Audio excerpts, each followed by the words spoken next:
नमस्कार भैया और बहिनी। और एग्जाम में ज्यादा मार्क्स पाने पर चेहरा जाता है खिल। आइए पढ़ लेते हैं इसीलिए why do we fall ill. जी हाँ साथियों, जैसा कि आप जानते हो कि क्लास 9th के साइंस के बायो का एक तो चैप्टर है why do we fall ill. तो इस चैप्टर के बारे में एकदम डिटेल से पढ़ने वाले हैं। अभी कुछ मिनट के अंदर ये पूरा चैप्टर आपका खत्म हो जाएगा।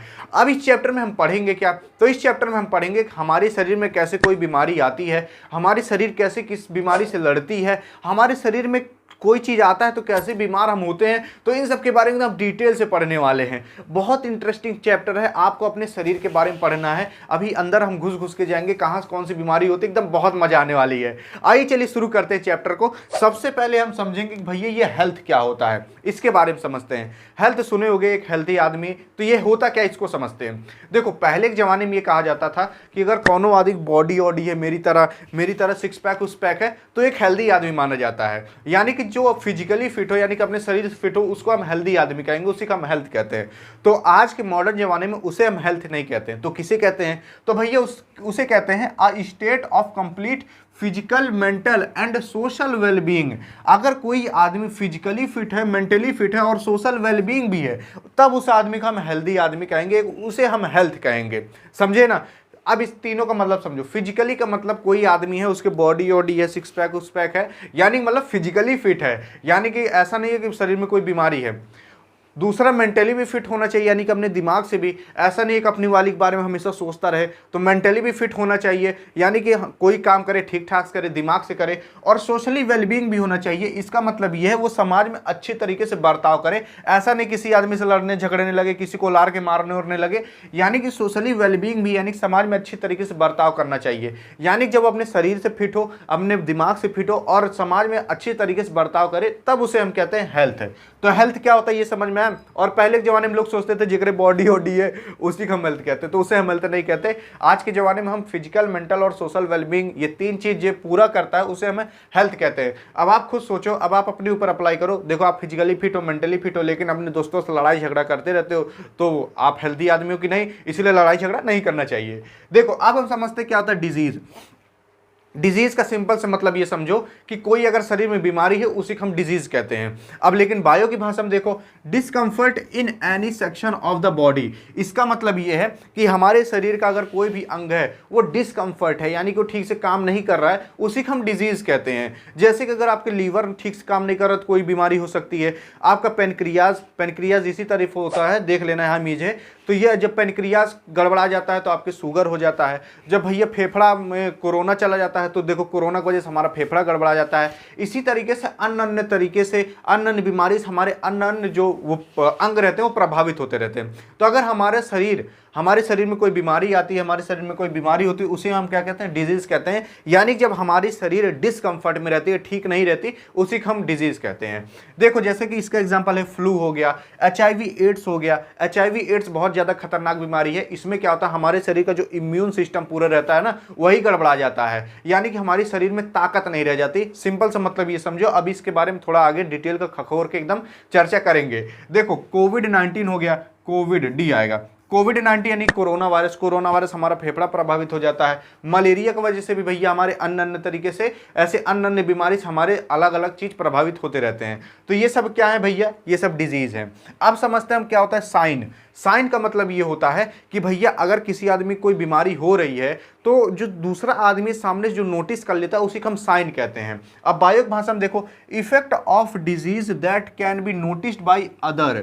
यानी कि मान लो किसी आदमी को कोई बीमारी है जिसकी वजह से उसके शरीर में खूब चितकब्बा रैसेस पड़ जा रहे हैं, यानी वो क्या लाल लाल चितकब्बा पड़ जा रहा है, तो सामने वाला नोटिस कर लेगा भैया इसके भैया दाद हो रहा है, तो वो क्या है? वही साइन कहलाता है। अब देखो इसका ब्लीडिंग हो गया, जैसे कि मान लो कोई बीमारी है और उसके कारण क्या हो रहा है, हमारे शरीर में खून निकलने लग रहा है, हमारे नाक से खून निकलने लग रहा है, और लेकिन हमें दर्द नहीं हो रहा है। देखो कभी कभार होता है ना, नाक से ऑटोमेटिक खून आने लगता है लेकिन दर्द नहीं होता, तो बीमारी का एक तो साइन होता है जो कि दूसरा सामने वाला तो नोटिस कर लेता है लेकिन आपको कोई इतना प्रभाव नहीं पड़ता। तो ब्लीडिंग भी क्या हो गया? साइन हो गया। जैसे स्वेलिंग हो गया, जैसे कभी कभी कोई बीमारी होती है जिसके कारण हमारे शरीर में स्वेलिंग आ जाती है, सूजन आ जाती है, तो सामने वाला नोटिस कर ले रहा है ना, तो वो क्या है? साइन है किसी बीमारी का। रैसेस हो गया, जैसे कि मान लो किसी के चिकनगुनिया हुआ है, यानी कि चिकन पॉक्स हुआ है, ठीक है, चेचक हुआ है तो क्या होता है, हमारे शरीर पे लाल लाल ऐसे धब्बा पड़ जाता है, लाल लाल, वो क्या होता है, वो भी साइन है। तो साइन का मतलब क्या है, जो सामने वाला नोटिस कर ले रहा है, देख के पता पा जा रहा है भैया इनके शरीर पे कुछ ना कुछ तो हो रहा है, तो ये क्या होता है, साइन होता है उस बीमारी का। अब बात करते हैं क्या होता है सिम्टम्स। तो सिम्टम्स का मतलब ये है भैया कि अगर किसी आदमी को कोई बीमारी है और उसे वो फील कर ले रहा है तो उस बीमारी का वही सिम्टम्स कहलाता है। सिंपल सा मतलब ये है, जैसे कि मान लो किसी आदमी को कोई बीमारी है जिसकी वजह से उसका पेट झड़ रहा है, तो पेट झड़ रहा है तो वो आदमी महसूस कर ले रहा है ना, भैया मेरा पेट झड़ रहा है, बार बार मुझे लैट्रिन जाना पड़ रहा है, तो वो क्या है, वो सिम्टम्स है। जैसे कि मान लो किसी आदमी के सिर दर्द हो रहा है किसी बीमारी की वजह से, तो सिर दर्द वो महसूस कर पा रहा है ना, दर्द, तो क्या है, वो सिम्टम्स है। अब बायो भाषा में देखो, subjective as only the person can feel it, इसका मतलब ये है कि जो आदमी है, जिस आदमी को जो बीमारी है और उसे वो फील कर ले रहा है, वही उसका सिम्टम्स कहलाता है।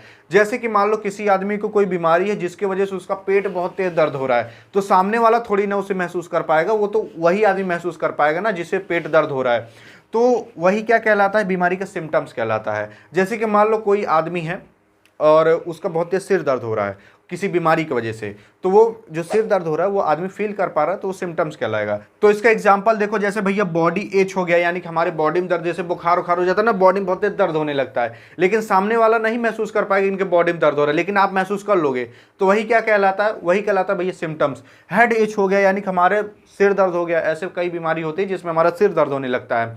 आप बीमारी का नाम लेने लगोगे तो आप कंफ्यूज हो जाओगे, तो जिसमें सिर दर्द होने लगता है भैया आप सिर दर्द महसूस कर पा रहे हो, यानी कि वही सिम्टम्स कहलाता है। अब साइन और सिम्टम्स में डिफरेंस क्या है, साइन का मतलब ये जो सामने वाला आदमी नोटिस कर ले रहा है, हमारे सिर दर्द हो रहा है तो वो थोड़ी ना नोटिस कर पाएगा कि भैया इनके अंदरवा जाऊं सीधा कि देखूं सिर दर्द हो रहा है कि नहीं हो रहा है, तो वो नहीं नोटिस कर पाएगा, तो क्या कहलाएगा भैया, सिम्टम्स कहलाएगा। साइन क्या होता है, जो सामने वाला नोटिस कर ले, जैसे कि हमारे शरीर पे लाल लाल रैसेस पड़ जा रहे हैं, वो आदमी देख ले रहा है भैया हो रहा है इनके, तो वो साइन कहलाता है। तो साइन और सिम्टम्स में यही डिफरेंस होता है।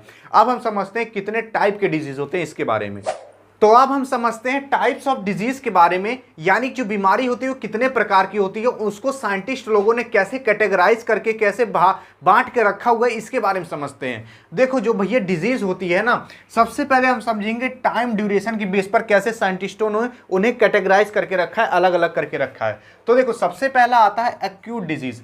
एक्यूट डिजीज का मतलब ये होता है कि भैया ऐसी बीमारी जो लेस टाइम के लिए होती है, बहुत कम समय के लिए होती है, उसको हम कहते हैं एक्यूट डिजीज। इसका जैसे एग्जांपल है वायरल फीवर, कॉमन कोल्ड। जैसे कि मान लो किसी को बुखार जुकाम हो रहा है, तो ऐसा नहीं बहुत समय तक, सालों साल तक, जन्मों जन्म तक होता है उसको बुखार जुकाम, तो भैया बुखार जुकाम होता है तो 2-4 दिन में ठीक हो जाता है, तो ये कम समय के लिए होगा, इसलिए इसको हम एक्यूट डिजीज कहते हैं। दूसरा आता है क्रॉनिक डिजीज। क्रॉनिक डिजीज हम उसे कहते हैं जो भैया लॉन्ग टाइम के लिए होता है, यानी कि ऐसी बीमारी जो सालों साल तक के लिए हो, 10-10 साल के लिए हो, जन्मों जन्म तक के लिए हो, तो उसे हम क्या कहते हैं, क्रॉनिक डिजीज। ये जो क्रॉनिक डिजीज रहता है इसमें आ जाता है जैसे भैया HIV, AIDS, cancer, diabetes. Diabetes आप जानते होंगे जिसको कि हम कहते हैं शुगर, तो ये जो शुगर होता है किसी को हो जाता है जन्मों जन्म तक रहता है, ऐसा नहीं तुरंत ठीक हो जाता है, सालों साल तक रहता है। HIV, एड्स भी हो जाता है, सालों साल तक रहता है। कैंसर सालों साल तक रहता है। तो ये सब किस में आते हैं, क्रॉनिक डिजीज में। तो एक्यूट डिजीज जो कम समय के लिए हो, क्रॉनिक डिजीज जो ज्यादा समय के लिए हो। इसको याद कैसे करोगे, लड़के नहीं कंफ्यूज होते हैं, भैया एक्यूट वाला ज्यादा समय के लिए था, कम समय ये भुला जाते हैं।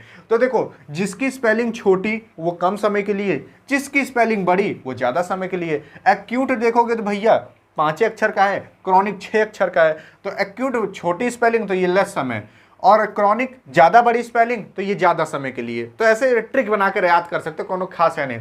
अब बात करते हैं हम टाइप ऑफ डिजीज के बारे में on the basis of causative agent, यानी कि ऐसी डिजीज जो कि भैया हमें जर्म्स के माध्यम से होती है, बैक्टीरिया, वायरस, कीटाणु के माध्यम से होती है, उसको साइंटिस्टों ने कैसे कैटेगराइज करके रखा है इसको डिस्कस करते हैं। तो देखो भैया, एक होता है इन्फेक्शियस डिजीज, दूसरा होता है नॉन इन्फेक्शियस डिजीज। इन दोनों के बारे में चर्चा करते हैं। देखो जो इन्फेक्शियस डिजीज होता है ना, ये सब किससे होते हैं, जर्म्स के माध्यम से होते हैं। तो भैया कॉज्ड बाय जर्म्स, यानी कि हमें किससे होते हैं, ये सब बैक्टीरिया, फंजाई और भी ऐसे अलग अलग तरीके से होते हैं, वायरस वायरस के माध्यम से ये इन्फेक्शियस डिजीज होते हैं। ये जो इन्फेक्शियस डिजीज होता है ये 2 प्रकार का होता है, एक होता है कम्युनिकेबल, एक होता है नॉन कम्युनिकेबल। कम्युनिकेबल में आ जाता है भैया जैसे टीबी। अब ये कम्युनिकेबल होता क्या है इसको समझ लो। कम्युनिकेबल का मतलब ये है ऐसी बीमारी जो एक आदमी से दूसरे आदमी में फैलती है उसको हम कहते हैं कम्युनिकेबल। जैसे टीबी हो गया, कॉमन कोल्ड हो गया, यानी कि सर्दी हो गया। तो जो सर्दी होती है वो किसके माध्यम से होती है? हमें वायरस के माध्यम से होती है। और ये क्या करता है? ये भैया फैलता भी है। जैसे मान लीजिए किसी को बुखार जुकाम है और पता लगा ऐसे छींक दे और खेखरवा दूसरे के मुंह चला जाए, दूसरे आदमी के, तो उसको भी जुकाम हो जाएगा। समझ गए ना? तो ये क्या है? कम्युनिकेबल है, एक आदमी से दूसरे आदमी में फैलती है, इसलिए इसको हम कम्युनिकेबल डिजीज कहते हैं। और ये होती किसके माध्यम से? तो ये होती जर्म्स के माध्यम से, कीटाणु के माध्यम से, इसलिए ये किस में आएगी? इन्फेक्शियस डिजीज में। समझ में आया ना? इन्फेक्शियस डिजीज के दो पार्ट हैं, कम्युनिकेबल, नॉन कम्युनिकेबल। अब नॉन कम्युनिकेबल ऐसी बीमारी होती है जो एक आदमी से दूसरे आदमी में नहीं फैलती। जैसे मलेरिया हो गया, तो ऐसा नहीं है कि किसी आदमी में मलेरिया है उसके बगल में जाकर बैठ जाओ तो आपको मलेरिया हो जाएगा, ऐसा नहीं होता। एक आदमी से दूसरे आदमी में नहीं फैलता, तो ये नॉन कम्युनिकेबल डिजीज है। लेकिन ये होता जर्म्स के माध्यम से है, यानी कि कीटाणु के माध्यम से है, तो ये किस में आएगा? इन्फेक्शियस डिजीज के अंदर आएगा। इन्फेक्शियस डिजीज में भी कौन सी डिजीज? Non communicable. समझ में आ गया ना? देखो थोड़ा आपको कॉम्प्लिकेटेड लग रहा होगा, लेकिन जब आप कोई भी चीज एक बार पढ़ते हो ना तो आपको थोड़ी कठिन लगती है, लेकिन जब आप वही फिर से देखोगे ना तो आपको बहुत आसान लगने लगती है। तो यही एक वीडियो 2 बार देख लेना, आपका तुरंत सारा कॉन्सेप्ट क्लियर हो जाएगा। और कितने मिनट की है ये वीडियो, कितने कम समय की, ये देख सकते हो। देखो दूसरा आता है non infectious disease. Non infectious disease ऐसी डिजीज होती है जो भैया जर्म्स के माध्यम से नहीं होती, कीटाणु के माध्यम से नहीं होती। तो ऐसी कौन सी बीमारी है? जैसे भैया हो गया कैंसर, हार्ट अटैक। अब हार्ट अटैक किसी आदमी का आ रहा है तो ऐसा नहीं है कि उसके दिल में जाकर बैक्टीरिया अटक गया तो हार्ट अटैक आ गया, ऐसा नहीं होता है। उसके दिल में ऐसी कोई कमी हो जाती है, या तो खून में भैया खून रुक जाता है दिल में जाना, तो इसके माध्यम से क्या होता है? हार्ट अटैक आता है। तो इसमें कहीं कीटाणु की जरूरत पड़ी? नहीं पड़ी, लेकिन फिर भी ये डिजीज है, तो इसलिए नॉन इन्फेक्शियस डिजीज है, जो इन्फेक्शन नहीं करती, यानी कि इन्फेक्शन के माध्यम से नहीं होती। इन्फेक्शन का मतलब यही होता है कि जो भैया कीटाणु के माध्यम से होता हो, तो ये भैया नॉन इन्फेक्शियस है, यानी कि कीटाणु के माध्यम से नहीं होती। कैंसर में भी भैया कोनो कीटाणु की जरूरत नहीं पड़ती, ये हो जाता है। अब कैंसर होता कैसे इसको समझो। कैंसर का मतलब ये है भैया, जैसे कि मान लो ये मेरा हाथ है, इस हाथ पे मान लो मुझे क्या है? 100 सेल की जरूरत है, लेकिन यहाँ पर 1 लाख सेल का निर्माण हो गया, तो क्या होगा? मेरा हथवा इतना बड़ा फूल आएगा, उसी को हम कैंसर कहते हैं। जब अनवांटेड सेल डिवीजन हो जाता है उसी को हम कैंसर कहते हैं। इसके बारे में आगे चल के आप डिस्कस अच्छे से करोगे, यानी कि अगले क्लास में। यहाँ पर आप बस जान जाओ, बस सेल डिवीजन जब ज़्यादा हो जाता है, जैसे मान लो हमारा लीवर है, उसमें 1 लाख सेल की ज़रूरत है, लेकिन 15 लाख सेल बन गए, तो क्या होगा? हमारा लीवर वो इतना बड़ा फूल आएगा, कहाँ जाएगा? कहाँ एक्स्ट्रा सेल फूल आएगा, तो क्या होता है? वही कैंसर कहलाता है। ये अगर नहीं समझ में आया तो कोई दिक्कत नहीं है, आगे चल के आप अच्छे से पढ़ोगे। तो ये नॉन इन्फेक्शियस डिजीज के अंदर आता है। अब बात करते हैं हम, कहता हूँ माल न्यूट्रिशन डिजीज। माल न्यूट्रिशन का मतलब ये होता है जब हमारे अंदर न्यूट्रिशन की कमी हो जाती है, विटामिन प्रोटीन की कमी हो जाती है, न्यूट्रिशन की कमी हो जाती है, तब हमें जो बीमारी होती है उसे हम कहते हैं माल न्यूट्रिशन। देखो कॉज्ड बाय भैया विटामिन न्यूट्रिशन, जब इन सब की कमी हो जाती है, जैसे जब हमें विटामिन ए की कमी हो जाती है ना तो हमें नाइट ब्लाइंडनेस हो जाता है, ये बीमारी होती है एक तरीके की। जब हमें विटामिन बी की कमी हो जाती है तो हमें बेरी बेरी रोग हो जाता है। जब हमें विटामिन सी की कमी हो जाती है तो हमें भैया जैसे हमारा जो मसूड़ा सूड़ा है वो सब कटने लगता है ब्रश व्रश करते समय। तो ये सब बीमारी हो सकती है अगर आपके अंदर विटामिन की कमी होती है, तो उसे हम कहते हैं माल न्यूट्रिशन। तो इसमें भैया कहीं जर्म्स की जरूरत पड़ी, ये तो हमें विटामिन की कमी इस वजह से हो रहा है ना, तो ये सब किस में आएंगे? नॉन इन्फेक्शियस डिजीज में आएंगे। ठीक।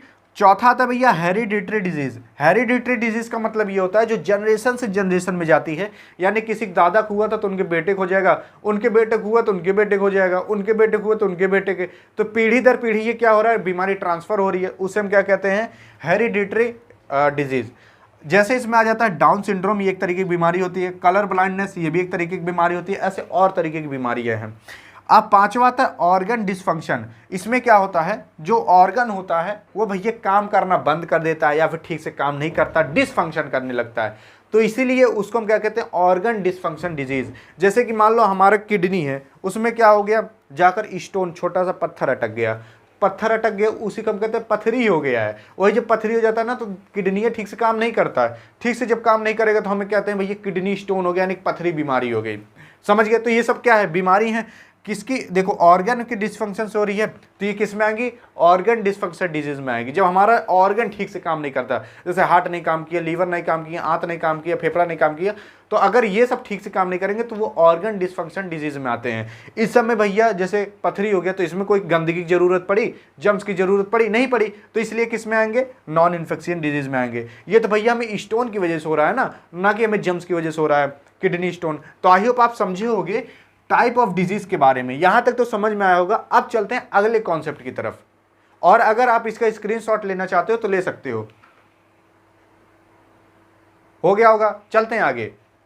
अब देखिए समझते हैं कि किस तरीके से जो बीमारी यानी कि डिजीज होती है वो स्प्रेड होती है यानी कि फैलती है इसके बारे में। तो बीमारी कई तरीके से फैल सकती है, जैसे भैया हवा से फैल सकती है, पानी से फैल सकती है, सेक्सुअल कांटेक्ट की वजह से भी फैल सकती है और अदर एनिमल से भी फैल सकती है। कैसे फैलती है इसको समझते हैं। देखो जो सबसे पहला होता है एयर यानी कि हवा से कैसे फैलती है। तो हवा से जो फैलने वाली बीमारी है जैसे कॉमन कोल्ड हो गया, मीसल्स हो गया, मीसल्स का मतलब होता है खसरा बीमारी, टीबी बीमारी हो गया, तो ये सब हवा से फैलने वाली बीमारी हैं। कैसे फैलती हैं, जैसे कि मान लो किसी को कॉमन कोल्ड हुआ है यानी कि बुखार जुकाम हुआ है, तो किसी आदमी को जुकाम हुआ है तो क्या होता है, ये छींक दिया कौनो, उसका जो खेखार है वो दूसरे के मुंह पे चला जाता है, तो उसके मुंह पर चला गया। कैसे गया, तो बीचों में हवा है तो हवा के माध्यम से गया ना, जो उसका भी कीटाणु था मुंह में वो उसके मुंह पर चला गया तो उसको भी बीमारी हो जाती है। तो हवा की वजह से भी बीमारी फैल सकती है, डिजीज फैल सकती है। तो एयर की वजह से ये सारी बीमारी फैलती है, इसको याद कर लेना क्योंकि अगर एग्जाम में पूछ लिया तो क्या लिखोगे। ठीक, देखो वाटर से कौन कौन सी बीमारी फैलती है, जैसे कॉलरा हो गया, डायरिया हो गया, तो इस तरीके से बीमारी फैलती है। वाटर से फैलती कैसे है इसको समझते हैं। जैसे कि मान लो जो कॉलरा के कीटाणु है वो आगे पानी में, तो पानी वो आदमी कोई पी लिया तो उसको भी कॉलरा हो जाता है। तो इस तरीके से पानी से बीमारी फैलती है। सेक्सुअल कॉन्टैक्ट की वजह से भी फैलती है, जैसे भैया HIV एड्स हो गया। अब आप टेंशन मत लेना क्योंकि आप 12th में पढ़ोगे कि किस तरीके से इससे बचा भी जाता है इस बीमारी से, समझ रहे हो ना, तो टेंशन मत लेना। देखो HIV एड्स जो रहती है बहुत खतरनाक बीमारी होती है, सेक्सुअल कॉन्टैक्ट की वजह से होती है। इसके बारे में आप डिटेल से आगे चल के पढ़ोगे, अभी ज्यादा इस पे ध्यान मत दो। अब बात करते हैं अदर एनिमल से कैसे फैलती है। अदर एनिमल से फैलने वाली बीमारी जो है वो है मलेरिया और डेंगू। तो मलेरिया डेंगू कैसे फैलता है इसको समझते हैं। जैसे मान लो मच्छर है तो मच्छर से मलेरिया होता है, तो कैसे होता है इसको समझते हैं। जैसे जो मसा होता है ना भगवती धर्म मच्छरवा, तो मच्छरवा क्या करता है, वो पानी पे से तैरता रहता है, पानी तैरता रहेगा, वहां से जो गंदगी रहती है उसको ले आएगा। मान लीजिए उसके पैर और में उसके सूंड में चिपक गया मच्छर के, तो अब क्या करेगा, वो आकर हम लोग को काट देगा, तो वो गंदगी हमारे अंदर डाल दिया, मलेरिया की गंदगी, तो मलेरिया हमें हो जाता है। इस तरीके से मलेरिया होता है। तो अदर एनिमल से भी क्या होता है, मलेरिया फैल सकता है। अब देखो बात करते हैं हम इन्फेक्शियस एजेंट के बारे में, यानी कि जो लोग बीमारियां फैलाने का काम कर रहे हैं वो लोग है कौन, जो बीमारी कॉज कर रहा है उसके बारे में, कौन इन्फेक्शन कर रहा है उसके बारे में समझते हैं। जैसे भैया होता है बैक्टीरिया से इन्फेक्शन होता है, वायरस से होता है, प्रोटोजोअस होता है, फंगिस होता है, मल्टी सेलुलर ऑर्गेनिजम्स होता है। तो ये होते क्या है, कैसे ये कराते हैं इसके बारे में समझते हैं। देखो जैसे बैक्टीरिया भगवती धरा हो गया, ये क्या करता है, एक बैक्टीरिया का नाम बताता हूं जिसका नाम है स्ट्रेप्टोकोकस बैक्टीरिया। अब नमो याद करना पड़ेगा, बहुत कठिन वो मैं भी जान रहा हूँ, मुझे खुद इसकी स्पेलिंग नहीं याद है, देख के लिखा हूँ। देखो जो बैक्टीरिया होता है ना उसमें एक तो बैक्टीरिया होता है जिसका नाम रहता है स्ट्रेप्टोकोकस बैक्टीरिया। तो जो बैक्टीरिया होते हैं वो लोग क्या करते हैं, जैसे टाइफाइड बीमारी हो गया, टीबी बीमारी हो गया, कोलेरा बीमारी हो गया, एंथ्रेक्स बीमारी हो गया, तो ये भगवती धरन बैक्टीरियन बहुत सारी बीमारी फैलाते हैं, समझ गए।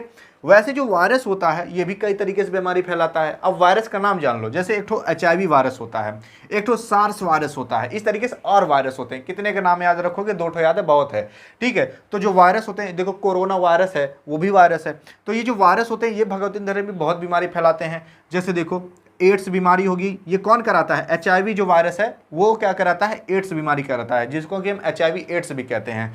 दूसरा जुखाम उखाम बुखार उखार ये सब कौन कराता है, ये सब भैया कुल वायरस से कराते हैं। बात करते हैं जो प्रोटोजोआ भगवती धरा होता है, ये क्या कराता है, तो ये भैया हमें मलेरिया कराता है, कालाजार कराता है। अब ये मलेरिया होता कैसे इसको समझ लो। देखो यहाँ मलेरिया आया था, तो जब मसा होता है भगवती धरा, जब मसा होता है वो क्या करता है, मच्छर पानी में जाता है, पानी में मलेरिया के मान लो कीटाणु है, यानी क्या है, ये प्रोटोजोआ है। तो जो प्रोटोजोआ रहता है ना वो पनिये के ऊपर तैरता रहता है और वहाँ जाता है मच्छर, वो भी तैरने लगता है। तो क्या होता है, जो ये प्रोटोजोआ रहता है वो मच्छर के सुड़ुओं में लग जाता है और मच्छरों आकर हमें काट लेता है, तो प्रोटोजोआ हमारे अंदर चला गया। अब क्या होगा, हम मलेरिया हो जाता है। तो इसी तरीके से क्या होता है, मलेरिया वलेरिया होता है। तो मच्छर उच्छर से बच के रहा करो, अगर रात हो तो में काटे मच्छर तो उठा पटक दिया करो, ओलार के मारा करो उसे। अब आता है फंगी, इसे हम फंजाई भी कहते हैं बहुत लोग। तो इससे भैया रिंगवॉर्म में बीमारी होती है, वही जो दाद हो जाता है इतना बड़ा गोल के ना, वही होता है। तो रिंगवॉर्म बीमारी किससे होती है, फंगाई से होती है। मल्टी सेलुलर ऑर्गेनिज्म, यानी कि ऐसे ऑर्गेनिज्म जो एक सेल से ज़्यादा से बने हों, वो लोग भी डिजीज कॉज करते हैं। जैसे भैया एस्कैरिस, ये जो एस्कैरिस है ये भैया है क्या, इसको समझ लो। देखो जब बचपन में हम लोग थे, जब लैटरिन करते थे तो लैटरिंगियम देखोगे, ध्यान से देखोगे, याद होगा तो उसमें छोटा छोटा कीड़ा टाइप का निकलता था। कीड़ा मतलब सांप टाइप का निकलता था, छोटा छोटा व्हाइट व्हाइट, वही है एस्कैरिस, जिसको कि हम लोग पेचिस कहते थे बहुत पहले। तो ये गंदगी है, मतलब ये मल्टी सेलुलर ऑर्गेनिज्म जो कि हमें डिजीज कॉज कराता है, समझ गए ना। तो वही पेचिस होता था। तो आई होप आप समझोगे इन सब के बारे में, कैसे हमारे शरीर के अंदर बीमारी फैलती है, क्या क्या होता है। अब हम समझते हैं जब भैया हमारे अंदर गंदगी आ गई बीमारी कॉज करने की, तो वो हमारे शरीर बचाने के लिए हमें क्या करती है, इसको समझ लेते हैं। तो हमारा जो शरीर रहता है जब हमें बचाने के लिए काम करता है, उसी को हम कहते हैं इम्यून सिस्टम। क्या कहते हैं, इम्यून सिस्टम। जैसे मान लो हमारे अंदर जुकाम वाला वायरस आ गया, तो हमारी शरीर क्या करती है, उस वायरस से लड़ती है, और उसी को हम कहते हैं इम्यून सिस्टम। ठीक है। अब ये जो इम्यून सिस्टम रहता है, ये हल्दी खाने से क्या होता है, मजबूत होता है। इसलिए हल्दी खानी चाहिए, इसलिए दाल उल में हल्दी डाली जाती है। देखो इम्यून सिस्टम जो रहता है, help the body fight against infection and other disease. यानी कि जो इन्फेक्शन है, जो बैक्टीरिया इन्फेक्शन कराते हैं, वायरस इन्फेक्शन कराते हैं, उन सबसे लड़ने का काम, उन लोग को उलार के मारने का काम हमारा इम्यून सिस्टम करता है।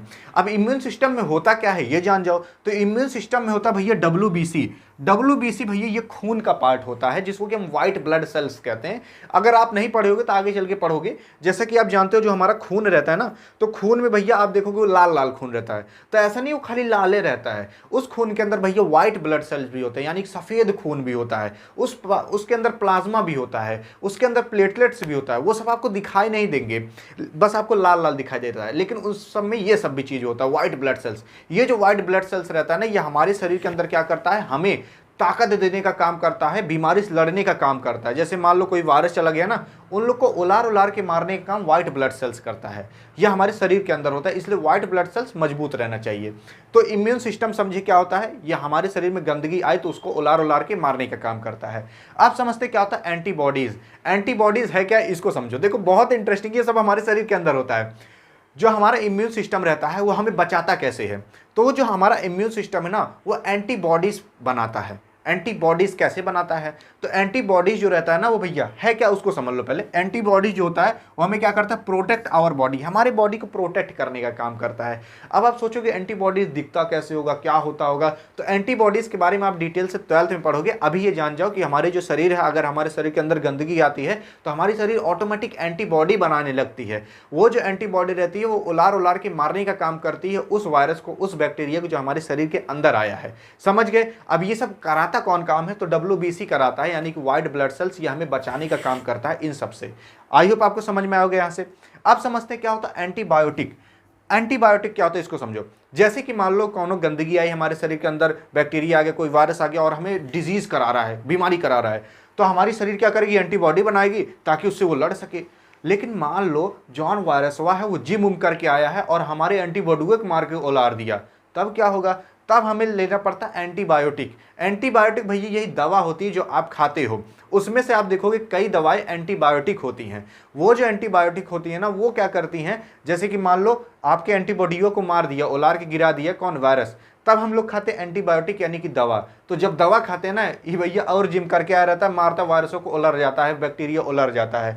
तो ये एंटीबायोटिक दवा होती है। तब जब हम दवा खाते हैं देखोगे आराम मिल जाता है, जो वायरस वायरस अंदर रहते हैं वो सब मरना चालू हो जाते हैं। तो आई होप आपको समझ में आएगा कैसे होता है हमारे शरीर के अंदर। तो एंटीबायोटिक देखो मेडिसिन होता है दैट फाइट बैक्टीरिया इन्फेक्शन, जो कि बैक्टीरिया और इन्फेक्शन से फाइट करने का काम करता है। लेकिन अगर आप ज़्यादा दवाई खाओगे तो नुकसानदायक भी होता है, इसलिए ज़्यादा दवाई नहीं खानी चाहिए।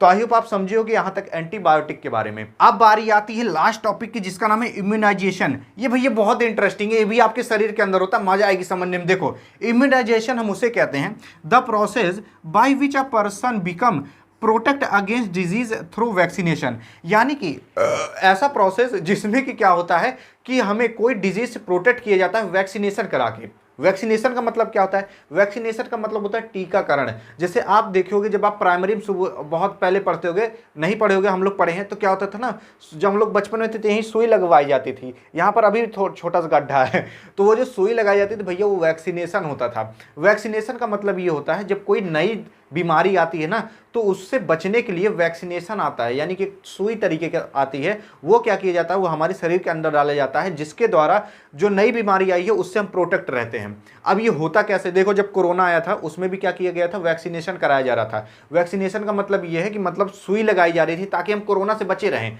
तो अब ये सुई में होता क्या है, उसी को हम वैक्सीनेशन कहते हैं, उसी को हम इम्यूनाइजेशन कहते हैं। ये समझ गए। अब समझो थोड़ा एडिशनल चीज, अब हम कैसे बचते हैं वैक्सीनेशन से, इसको जानो।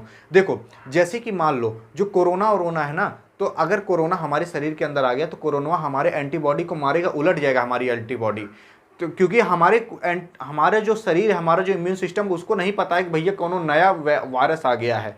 तो जब हमारे अंदर कोई वायरस, कोई कीटाणु जाता है ना, तब हमारा शरीर क्या करता है, एंटीबॉडी बनाने शुरू करता है उस वायरस को मारने के लिए।